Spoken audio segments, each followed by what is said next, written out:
It's a good ball played in for Tony Morley. Oh, he missed it! It is!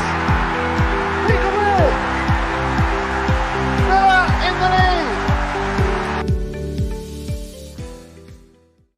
Hello, Aston Villa fans, and welcome to the Villa Forever podcast.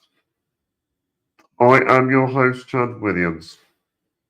This is the Avfc weekly recap.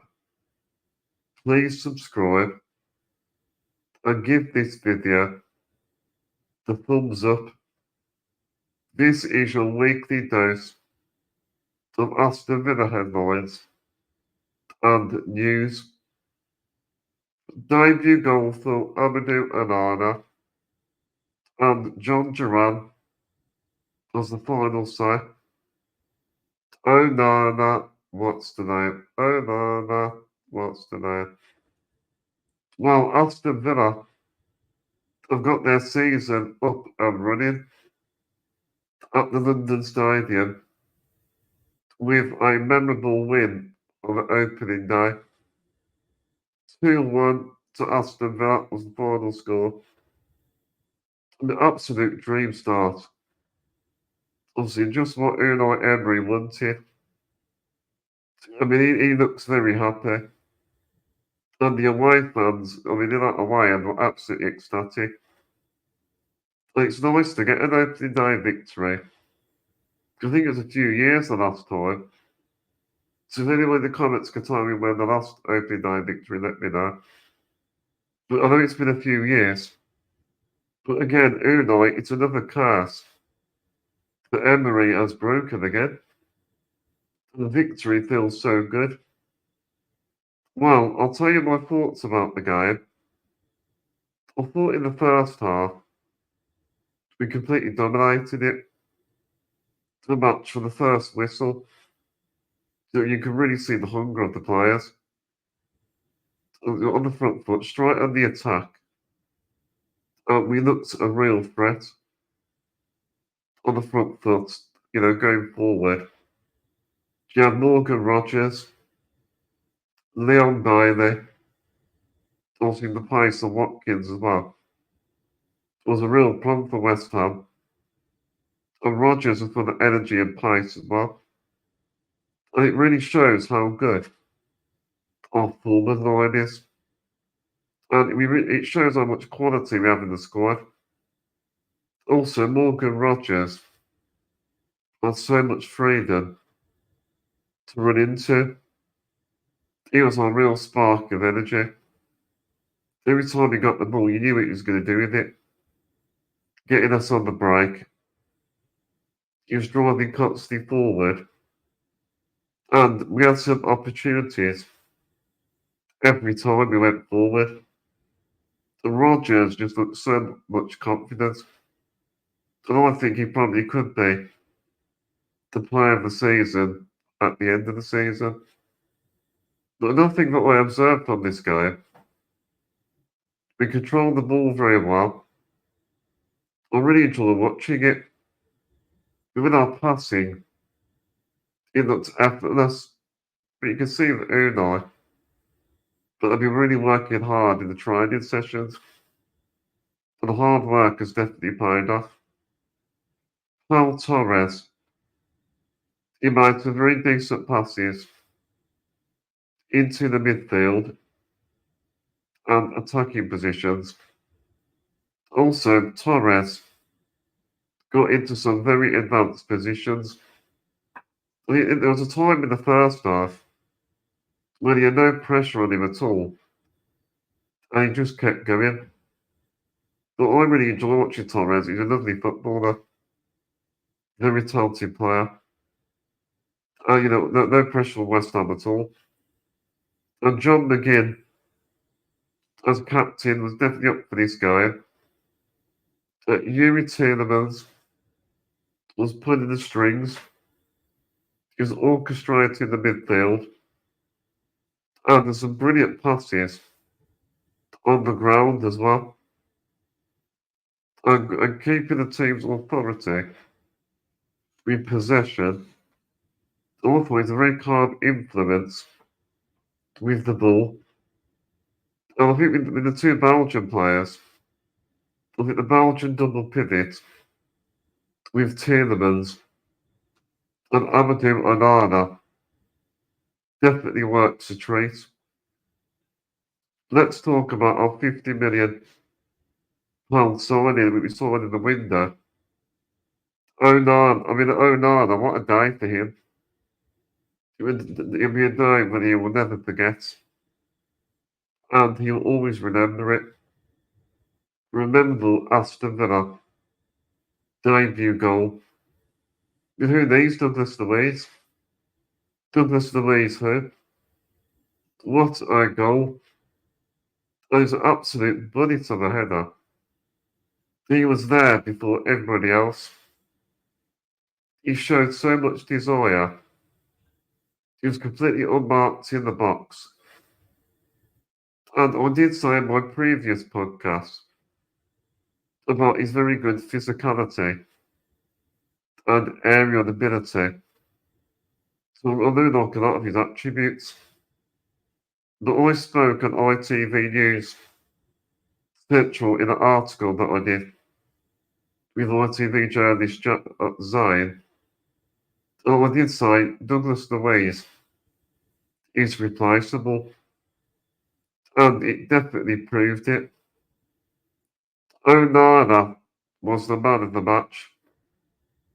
He made some crunching challenges, which was really enjoyable to watch. He protected the back four brilliantly, though, I thought, in front of that defence. And also, I think he's another good replacement without Kamara as well. And he made some good touches. And I think Onana is going to be a real fan favourite this season. And he's got his own chance already. But I think Unai Emery will get the best out of Onana. And it's another project of Unai Emery which he can work on. Because I think he's 22 years old. I just think he's just going to keep developing. But before half time, Lucas Paqueta equalised for West Ham, which I thought was the wrong decision, the penalty. But Martinez couldn't do anything about it. And in the beginning, it should have even been a penalty. I thought it was very soft, and it was harsh on Matty Cash. I thought the referee got it wrong. But obviously, it was too late then to change his mind with the VAR. But yeah, but oh well, we still won, so it didn't really matter anyway. But we seem to get strange decisions with VAR the last couple of seasons. And I've seen a lot worse challenges. But then let's talk about the second half. In the second half, West Ham were a lot better. That the equaliser really gave them a lift. And there was a bit more defending Villa had to do. But even, I thought Antonio, he was very quiet. You got Bowen. We kept him very quiet. I think Mohamed Kudus was our biggest problem. I mean, Kudos was going past players easily, with a lot of space, and he was turning freely. And he was probably their standout player for West Ham. Kudos. I would like to see him at Villa. I think he's brilliant dribbling skills as well. But at West Ham as well, their substitutions were effective in the second half, especially with Fulkrug. And he looks like a promising player. He was signed from Borussia Dortmund. But West Ham as well were trying to catch us out with the long balls, which was a danger in the second half.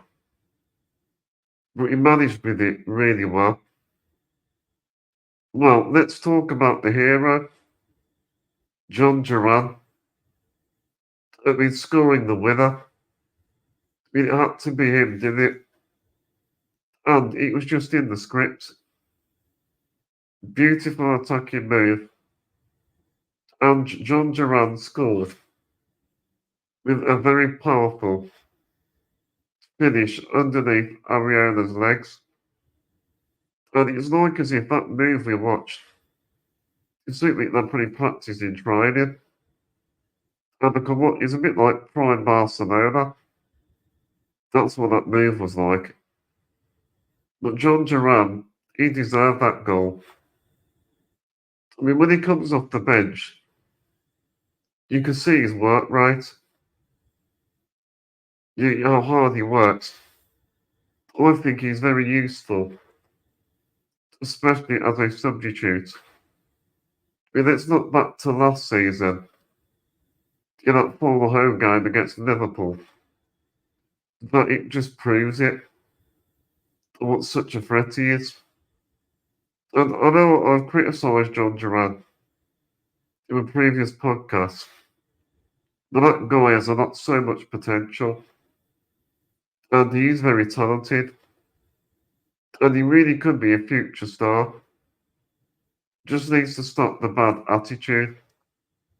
If he brings that out of his game, I think he could be amazing. But Duran has shown that his future is staying at Aston Villa. He's not going anywhere, despite the West Ham references. And Duran is here to stay.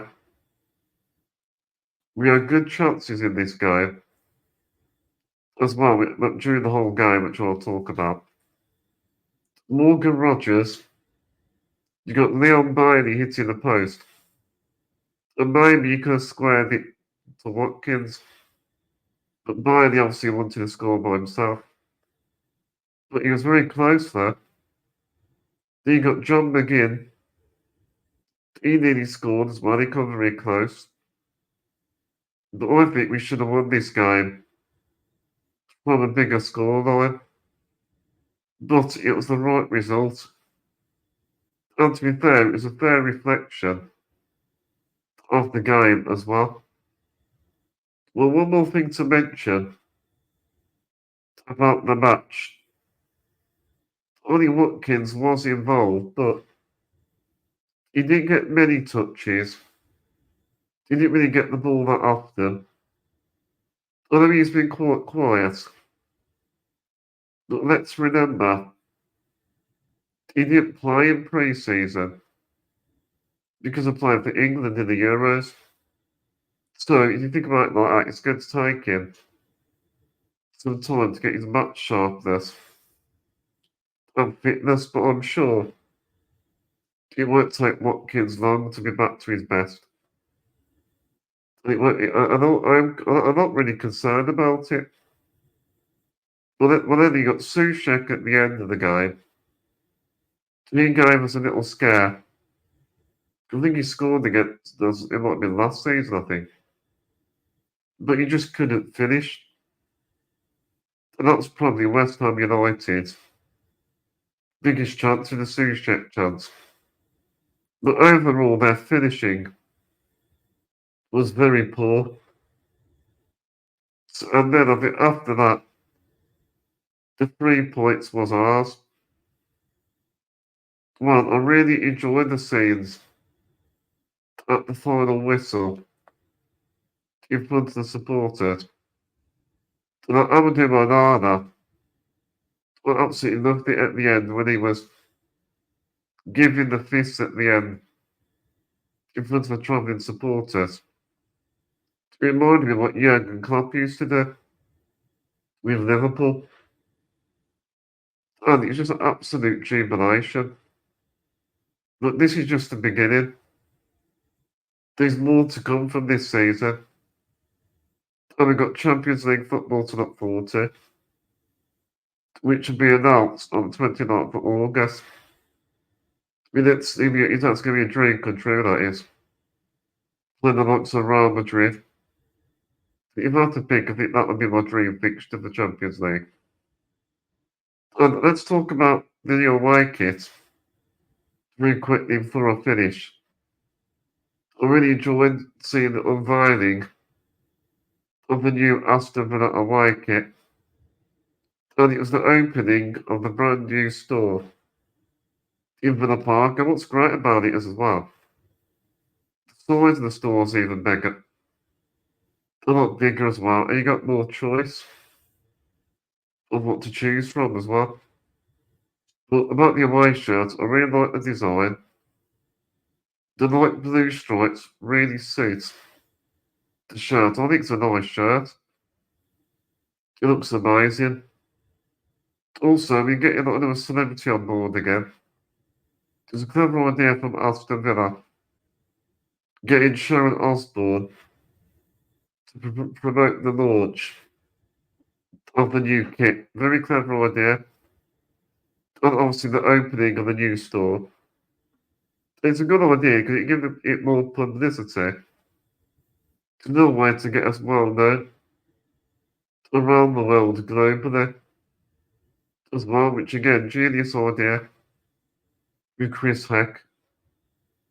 Well, I've ordered a new white shirt and the training top as well. But I thought, with how good the new kits are, I have to treat myself. With Adidas in general, they've got a great range of products. And with Aston Villa, it looks even better.